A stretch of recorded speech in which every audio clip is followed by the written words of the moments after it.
Hi hello everyone, అందరూ ఎలా ఉన్నారు?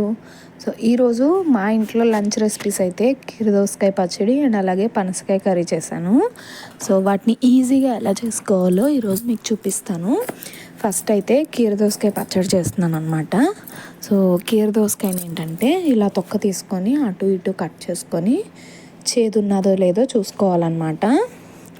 సో చేదు ఉంటే పచ్చడి అంతా చేదు వచ్చేస్తుంది, అందుకని చేదు లేకుండా చూసుకోండి. అలా చూసుకున్నాక చిన్న చిన్న ముక్కలు కట్ చేసుకోండి. దాని తర్వాత ఒక మిక్సీ జార్లో ఒక 4 టేబుల్ స్పూన్స్ ఆఫ్ నువ్వులు తీసుకొని దాంట్లో ఒక 4-5 పచ్చిమిరపకాయలు యాడ్ చేసుకోండి. పచ్చిమిరపకాయలు ఏంటంటే మీ కారాన్ని బట్టి యాడ్ చేసుకోండి. తర్వాత కొంచెం నానబెట్టిన చింతపండు, ఉప్పు, పసుపు, ఆవాలు వేసి మిక్సీ చేసుకోండి. కీరదోసకాయ ముక్కలు నేను ఈ సైజులో కట్ చేసుకున్నాను అనమాట. మీరు తినే వాళ్ళతో కొంచెం పెద్ద సైజులోనే కట్ చేసుకోండి. అందులో ఈ మిక్సీ చేసిన పేస్ట్ ఉంది కదా, అదైతే వేసేసుకోండి. వాటర్ లేకుండానే మ్యాక్సిమం మిక్సీ చేసుకోండి, ఎందుకంటే కీరదోసకాయలో వాటర్ ఉంటుంది కదా. ఇది వేసి కలిపి ఒక 5 మినిట్స్ అలా పక్కన పెట్టగానే మళ్ళీ పలచగా అవుతుంది అనమాట కొంచెం, అందుకని ఇలా గట్టిగానే కలుపుకోండి. దాని తర్వాత ఇక్కడ పనసకాయ కర్రీ కోసం పనసకాయ అయితే కట్ చేస్తున్నాను. అండ్ పనసకాయ ఈజీగా కట్ చేసుకొని ట్రిక్ నేను మీకు ఈరోజు చెప్తాను. ఇదేంటంటే పనసకాయని మనం ముందు కట్ చేసాక పాలు వస్తాయి కదా, వాటిని అలా తుడిచేసి ఇలా రౌండ్గా కట్ చేసేసుకోండి.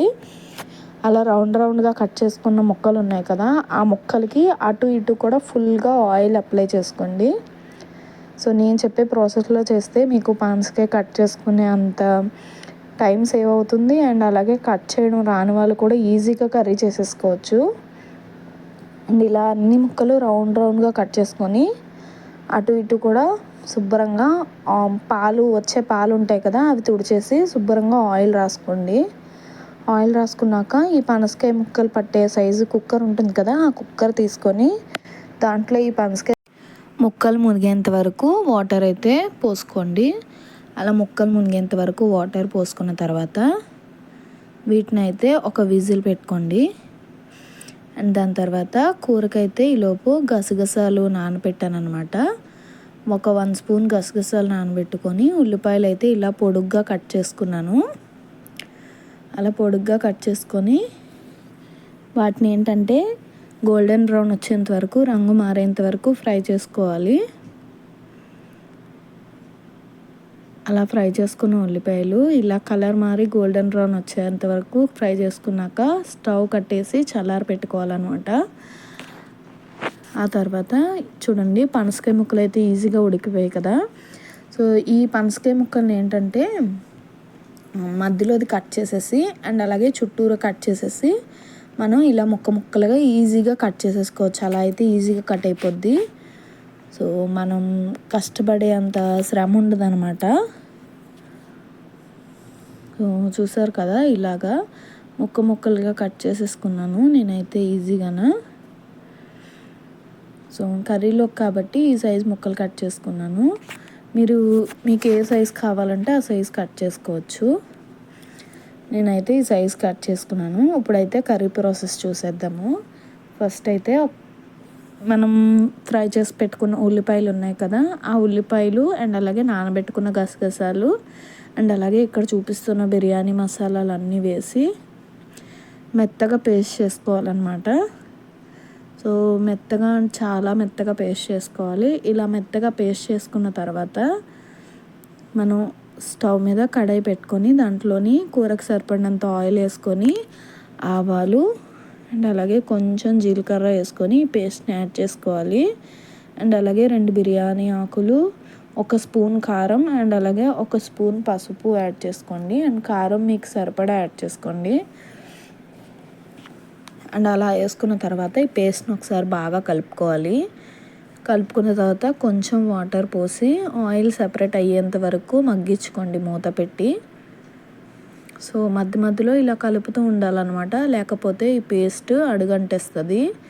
సో ఇలా మూత పెట్టి మగ్గించుకోండి. అలా మగ్గించుకున్నాక ఆయిల్ ఇలా సెపరేట్ అవుతుంది కదా, ఇలా సెపరేట్ అయినప్పుడు మనం ముందుగా కట్ చేసి పెట్టుకున్న పనసకాయ ముక్కలు ఉన్నాయి కదా, వాటిని అయితే యాడ్ చేసుకొని ఒకసారి పనసకాయ ముక్కలకి అంతా ఈ మసాలా పట్టేలు యాడ్ చేసుకున్నాక ఉప్పు వేసి కొంచెం వాటర్ పోసి ఒక 2 మినిట్స్ ఉడికించుకుంటే మనకి కర్రీ అయితే రెడీ అయిపోతుంది. లాస్ట్లో కొంచెం కసూరి మేతి యాడ్ చేసుకొని సో స్టవ్ ఆఫ్ చేసేసుకోవచ్చు. అంతేనండి, సింపుల్గా ఈరోజు లంచ్ అయితే అయిపోయింది. దాని తర్వాత నేను లంచ్ ప్రిపరేషన్ చేసిన తర్వాత నేను పూజ సామాన్లు క్లీన్ చేద్దామని అనుకున్నాను. ఊరి నుంచి వచ్చాక నేను క్లీన్ చేయలేదన్నమాట. యాక్చువల్గా ఏంటంటే నేను 1 వీక్ ఒకసారి క్లీన్ చేసుకుంటాను. అందుకని వారానికి సరిపడా అన్ని పూజ సామాన్లు పెట్టేసుకుంటాను అనమాట.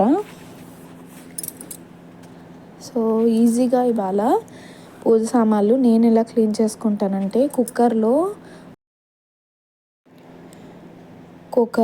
పూజ సామాన్లన్నీ వేసేసి అవి మునిగేంత వరకు వాటర్ పోసాక కొంచెం బేకింగ్ సోడా అండ్ అలాగే ఒక నిమ్మకాయని కట్ చేసుకొని నిమ్మకాయ అందులో పిండేసి అండ్ ఆ చెక్కలు కూడా అందులోనే పడిసిస్తాను.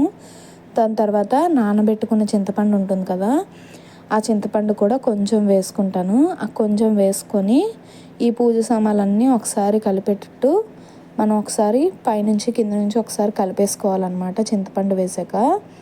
సో చూసారు కదా, చింతపండు బేకింగ్ సోడా రియాక్షన్ అయితే ఇలా బుడగలు వస్తాయి అన్నమాట. దీనివల్ల ఏంటంటే పూజ సామాన్లు బాగా వేరం క్లీన్ అయిపోతాయి. సో ఇలా మొత్తం అంతా ఒకసారి కలుపుకున్నాక మనము స్టవ్ మీద ఒక విజిల్ రానియాలన్నమాట. అలా ఒక విజిల్ వచ్చాక ఆల్మోస్ట్ పూజ సామాన్లు అయితే క్లీన్ అయిపోతాయి. మీకు ఇప్పుడు చూపిస్తాను చూడండి. సో ఇదిగో చూసారు కదా, ఆల్మోస్ట్ క్లీన్ అయిపోయాయి అనమాట. ఇప్పుడు ఏంటంటే మనం సబీనా ఉంటుంది కదా, ఆ సబీనా పౌడర్ కొంచెం అంత వేసి ఒక్కసారి ఇలా రుద్ది ట్యాప్ వాటర్ కింద ఒకసారి కడిగేసుకుంటే మనకి పూజ సామాన్లు అన్నీ పూర్తిగా క్లీన్ అయిపోతాయి అన్నమాట. అండ్ ఇప్పుడు ఏం చేయాలంటే వీటిని వెంటనే ఒకసారి తుడిచేసుకొని ఎండలో ఆరబెట్టుకోవాలి. లేదంటే మనకి వాటర్ మార్క్స్ పడిపోతాయి అన్నమాట. ఇప్పుడు నీళ్ళు మరకలు ఉంటాయి కదా, ఆ నీళ్ళు మరకలు ఇలా సామాన్ల మీద పడిపోతాయి. అందుకని ఒకసారి వెంటనే ఎండలో ఎండబెట్టేసుకోండి. అండ్ దాని తర్వాత ఏంటంటే ఇలా వారానికి సరిపడా పూజ సామాన్లు క్లీన్ చేసుకున్నాక ఈవినింగ్ ఏంటంటే పిల్లలు మిల్క్ షేక్ అడిగారనమాట. సో మామిడి పళ్ళు మొన్న మా హస్బెండ్ తెస్తే ఇవి బాగా మాగిపోయాయి అనమాట, బాగా ముగ్గిపోయాయి. అందుకని ఇలా ముగ్గిపోతే తినరని నేను మిల్క్ షేక్ చేసి పిల్లలకైతే ఇచ్చేసాను. సో చాలా సింపుల్గా ఏమీ లేదు, ఇది మొత్తం గుజ్జంతా తీసేసి ఇందులో కొంచెం షుగరు వేసి మిక్సీ చేసి ఇచ్చేయాలంతే.